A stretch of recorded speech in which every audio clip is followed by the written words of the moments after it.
আসসালামু আলাইকুম রহমতুল্লাহ। সুপ্রিয় ইসলামী আলো দর্শক মণ্ডলী, আশা করি আল্লাহর অশেষ রহমতে আপনারা সবাই ভালো আছেন। আজকে আমি জানাবো দেরি করে রাতে ঘুমালে কি হয় এবং কি কি রোগ হয় তা নিয়ে আজকে ভিডিও। তো চলুন শুরু করা যাক। প্রথমেই জেনে নেই ঘুমানোর সঠিক নিয়ম কখন। আল্লাহ তাআলা সূরা নাবার 10 থেকে 12 নম্বর আয়াতে বলেন, আর তোমাদের নিদ্রাকে বানিয়েছি আরামের জন্য এবং রাত্রিকে বানিয়েছি আবরণ অর্থাৎ অন্ধকার, যাতে মানুষ সুন্দরভাবে আরাম বা ঘুমাতে পারে।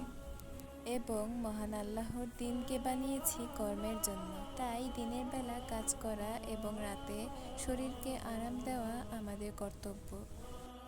নবী করিম সাল্লাল্লাহু আলাইহি সাল্লাম এশার নামাজের পর বিছানায় শুয়ে পড়তেন, আবার রাতে উঠে তাহাজ্জুদ পড়তেন, আবার শুয়ে যেতেন, আবারও উঠে ফজরের নামাজ আদায় করতেন। তাই বর্তমান বাংলাদেশের টাইম অনুযায়ী 9টা বা 10টা বা 11টার মধ্যে ঘুমিয়ে যাওয়া উত্তম। যদি ঘুমাতে দেরি হয় তাহলে অ্যালার্ম দিয়ে ফজরের নামাজ আদায় করে একটু বিশ্রাম নিতে পারেন।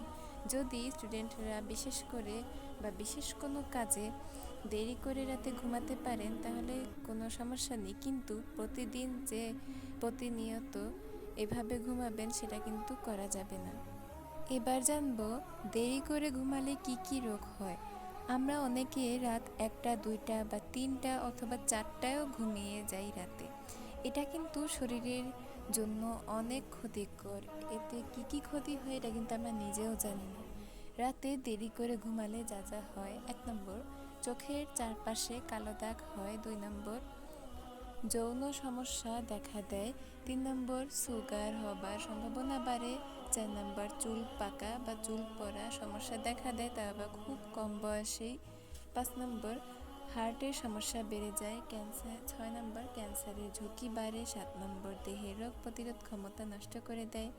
8 নম্বর, মেজাজ খিটখিটে হয়ে যায়।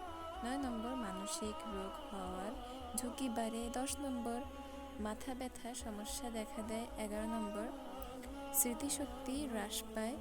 12, চেহারার বয়সের ছাপ দেখা যায়। 13, অলসতা বৃদ্ধি পায়। 14, অতিরিক্ত গ্যাসের সমস্যা দেখা দেয়। ইত্যাদি ইত্যাদি অনেক রোগ বাসা বাঁধতে শুরু করে আপনার শরীরে। তাই আমাদের উচিত নয় অনেক রাত পর্যন্ত জেগে শরীরে ক্ষতি করা, বরং উচিত আমাদের ভালোমতো বিশ্রাম নিয়ে সকালে আবার কাজে বের হওয়া। এটাই হচ্ছে প্রকৃত নিয়ম। আল্লাহ তাআলা আমাদের সবাইকে দ্রুত ঘুমানোর জন্য তৌফিক দান করুন এবং সঠিক বুঝ দান করুন। আমিন। ভিডিওটি ভালো লাগলে অবশ্যই কমেন্টে জানাবেন এবং লাইক, কমেন্ট, শেয়ার করে দিয়ে পাশেই থাকবেন এবং সাবস্ক্রাইব করে আমার সাথে থাকবেন। এতক্ষণ পর্যন্ত যারা আমার ভিডিওটি দেখছিলেন তাদের জন্য অসংখ্য ধন্যবাদ। সবাই ভালো থাকবেন, সুস্থ থাকবেন। আল্লাহ হাফেজ। আসসালামু আলাইকুম রহমতুল্লাহ।